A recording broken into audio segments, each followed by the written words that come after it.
Yeah, get people.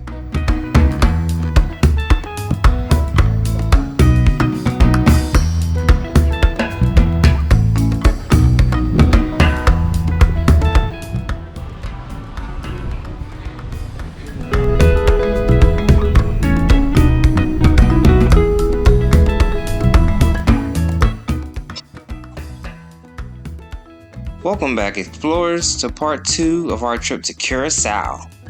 I hope you're ready to go because we're going to see the mangroves, the reef fort, the Middle Passage Museum, and then end our day on the beach. But before we go, please like and subscribe. I appreciate you.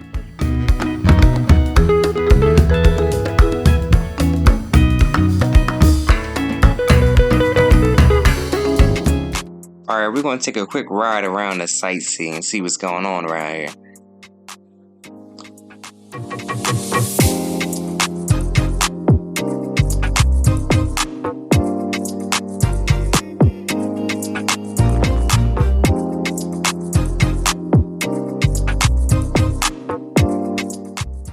Last time we shut down Punda. So now we're going to walk across the Swinging Lady to see what's going on over in Otrobanda. So, right now I'm currently on the Queen Emma Bridge walking across. I want to show y'all this view from both sides. I did this yesterday, but the sun was starting to go down just a little bit. I thought I had my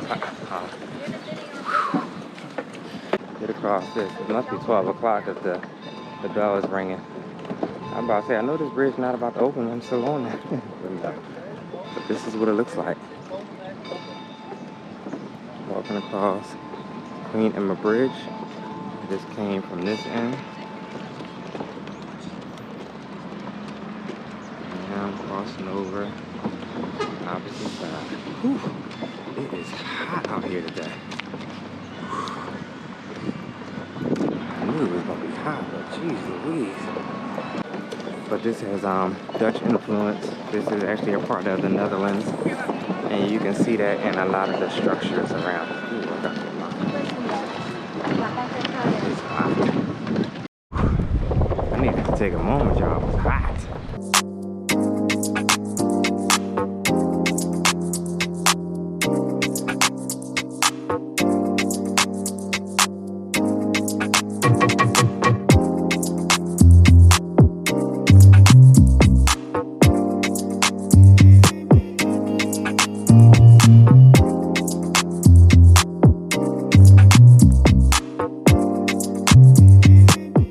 A little history behind Otrobanda is, it's one of the historic quarters of Willemstad, located at the southwest side of the city in Curacao.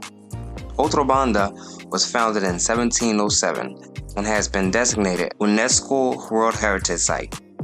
Now this part of the island looks almost exact to its sister Punda, but in my opinion has more historical landmarks, and if you enjoy nightlife, Otrobanda is where you want to be, because they turn up at night. Just make sure you beat the bridge because they have different times when it opens and closes, and you want to be across before it opens up. This is the famed Mangrove Park. It is a protected nature reserve and home of the famous mangrove trees, which help protect against land erosion. This park is a diverse and important ecosystem that consists of numerous underwater wildlife. Algae, crabs, fish, birds, you name it, there's plenty more to see.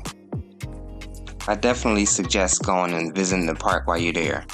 Scan any QR codes you see for more info about the park and more. General cost for adults is $10, $15 for a tour guide, and for kids 6 to 12, it's $1.50, whether you have a tour guide or not. Children younger than that are free. Now, you see the purple one? Do you see them?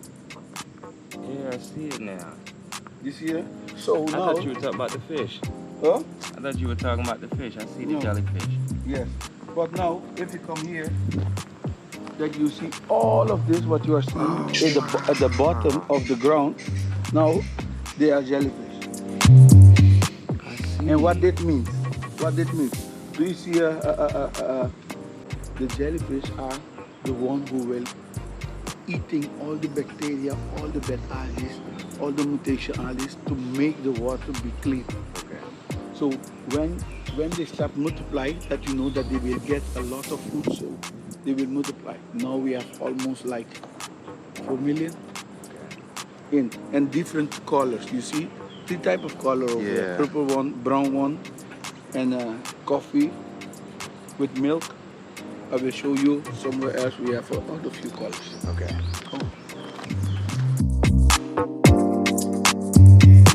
In the European Union, Okay. when there was a reunion to fight the emission in all the big cities in Europe. But I have colonized a few islands too in Africa and also in the Caribbean. Do I need to fight the emission there too? And they tell them yes. So what happened? All the countries who are in the European Union who have colonized islands, they should fight the emission in those countries too. So the Netherlands have colonized Aruba, Curacao, Bonaire, Statia, San Martin, and Saba. Okay. So what happened? The Netherlands start doing investigation how they can fight the emission the best way in all the 6 islands that they own here in the Caribbean. Okay. And because they have also 3 refineries on 3 different islands. So to clean that, they must invest a lot of money, and they don't want to. So what they did the investigation to know how is the best, and out of that investigation came that the mangroves that we are seeing here, the best are in fighting the CO2. Now you can walk the park alone or request a tour guide, and don't worry about it. They have multilingual tour guides, so they'll speak at least 3 different languages, I think it is. You can also go solo or in groups, and the activities include walking through the park or kayaking.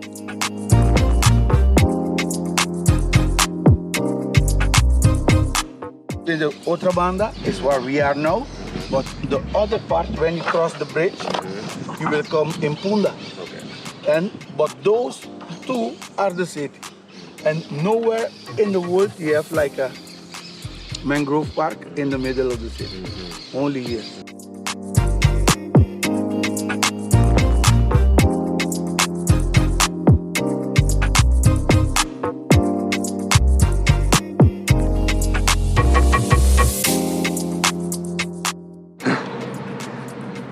So you gonna walk with us?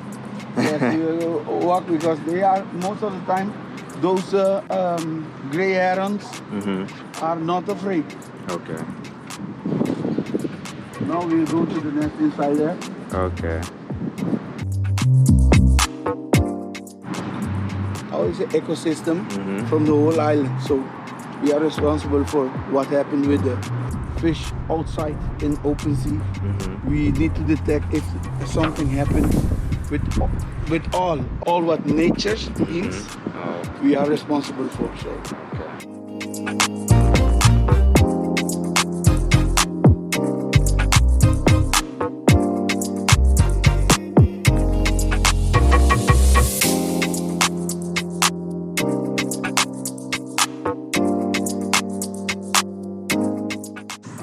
Oh yeah.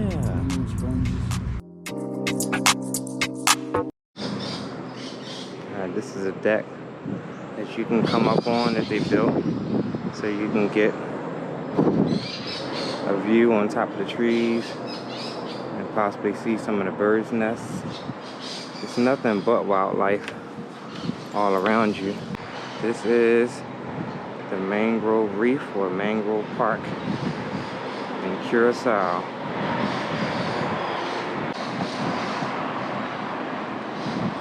I know y'all can't see that, but all along there, if y'all can see all along there past the trees under the water, it's nothing but looks like hundreds of jellyfish just laying there relaxed.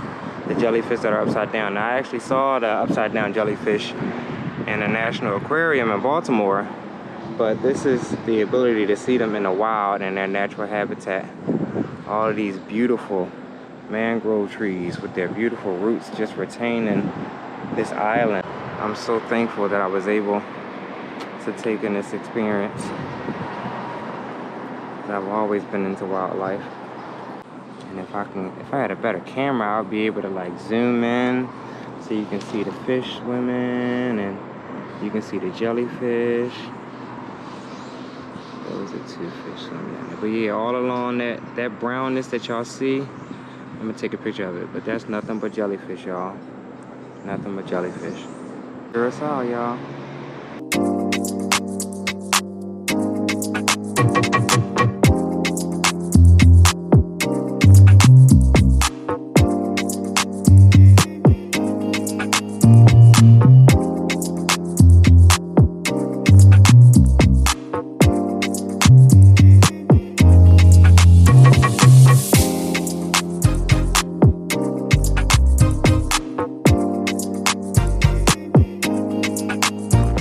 Tried to get this video of this white heron, but I'm not sure you can see it. Let me know in the comments whether or not you're able to see the white heron or not.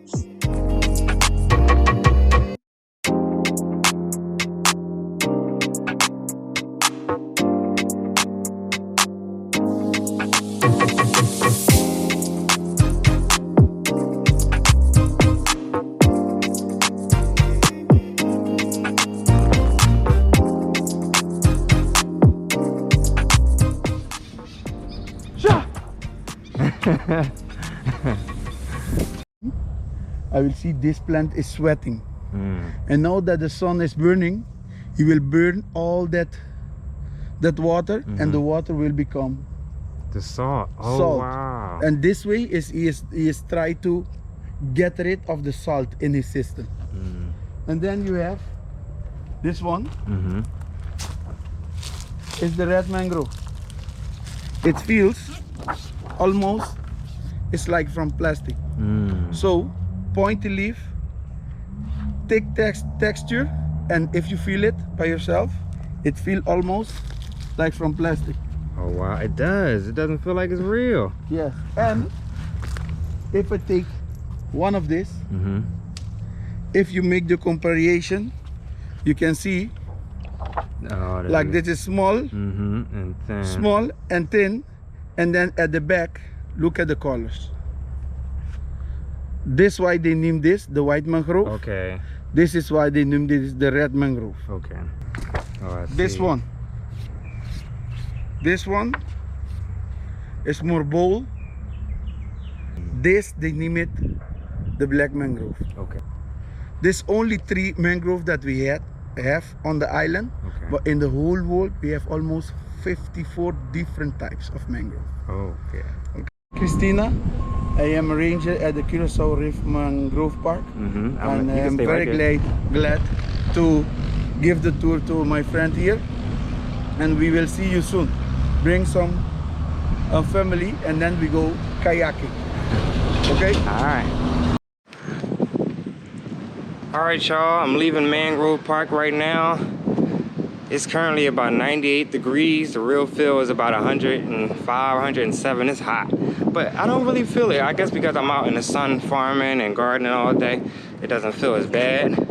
When we did get to certain points where, because it was dense foliage and it was kind of secluded away from the air because of all the trees, it just got real hot, to the point that even if you wanted to stay cool, try to stop sweating, you couldn't. It was just hot and hot. But I enjoyed it. I enjoyed this weather. I enjoyed my tour guide. I hope y'all were able to hear him clearly. If not, I'll try to, you know, come back and do like a voiceover to explain everything that he was telling me. But I'm so happy I got the chance to experience the Mangrove Park. It was one of the things that was on my list. So thank you, ancestors. Thank you, ancestors. I honor you and thank you for this moment in time.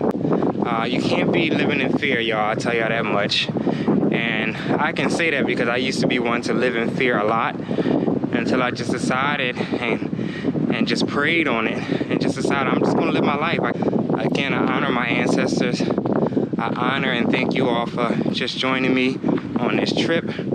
And I will show y'all a lot more, so stay tuned. This is not the end. I'm gonna go to the Curacao Fort, or the Reef Fort. I'm gonna go to that, and then I'm gonna go to the Middle Passage Museum. That I can't wait for. So I'll see y'all soon. Okay, after visiting the mangrove park, let's walk on over to the Reef Fort, which was literally about a 5 or 6 minute walk from the mangrove park. The history behind the Reef Fort is in 1829, under the direction of King William I, the reef was completed to provide increased protection against pirates and enemies. This used to be an actual fort that they turned into like a little mall and city shopping area. This fort has a lot of history. Ooh. Oh yeah, I'll be making my way back over here. And fast forward to today, it's being used as a shopping mall for shops, boutiques, and restaurants of all kinds. I will suggest visiting it. I had a good time. I definitely tried to go back to get me some liquor and some ice cream. Don't tell nobody, because that's my business.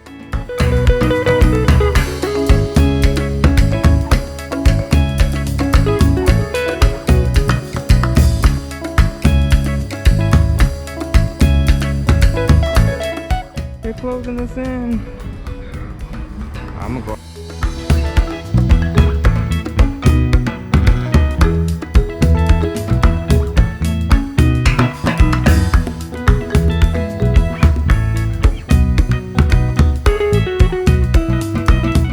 You get to see this fort and the fort across on the other side. I think it's Bunda, which is the side I'm staying on.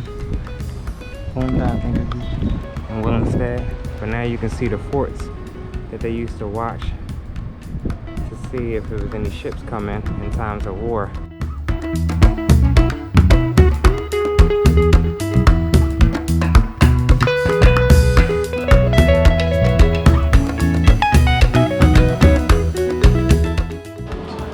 This area right here along, this is where they used to place the cannons when they used to shoot out to any invaders. Look at that clear blue water. Look at that water, y'all. My gosh.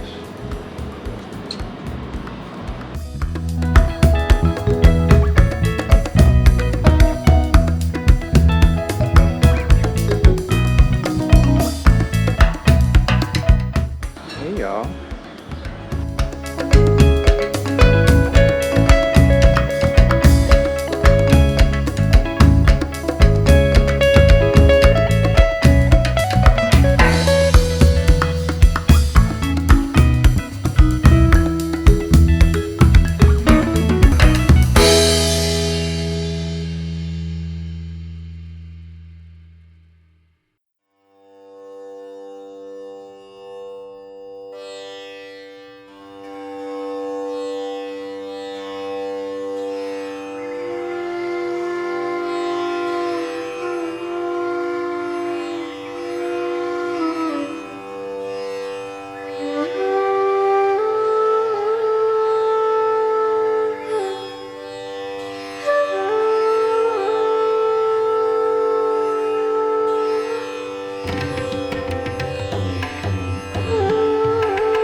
After a full day of exploring, I decided to end the day by relaxing on the beach that was literally across the street from a hotel.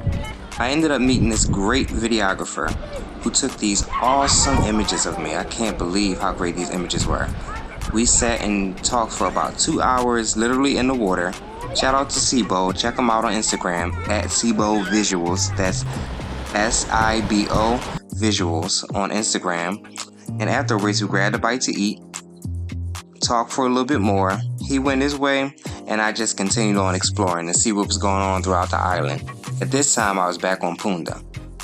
Now, I hope y'all enjoyed this video. I hope y'all definitely enjoyed coming and exploring with me. I had a great time and definitely will be back.